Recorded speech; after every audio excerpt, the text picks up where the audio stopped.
सुनो हमर साली बा कोनो क्वेश्चन करो हाली हाली।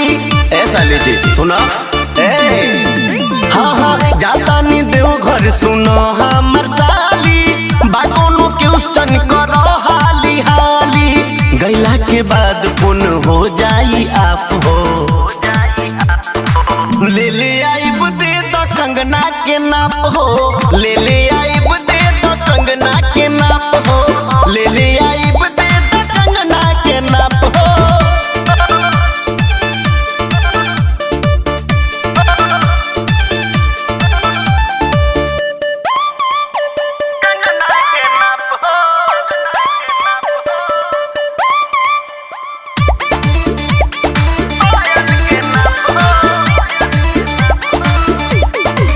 लेके आईनी झूलनिया पर असहूला देव कहबू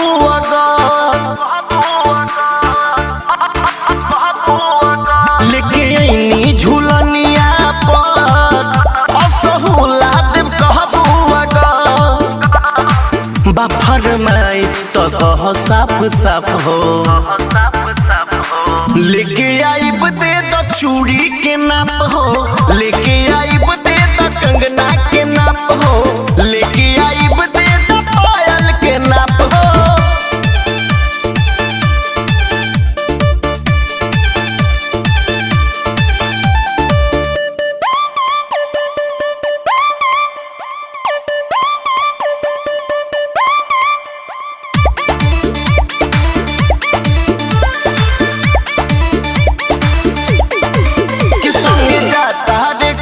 सुमीत रितेश लिखता रे भोला के गीत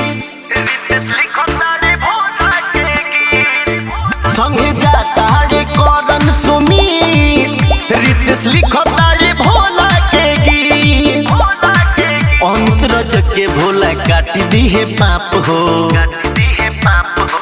ले ले आइब दे तो कंगना के नाप हो ले ले आइब दे तो नथिया के नाप हो ले ले आइब दे तो झुमका के नाप हो। ए साली जी।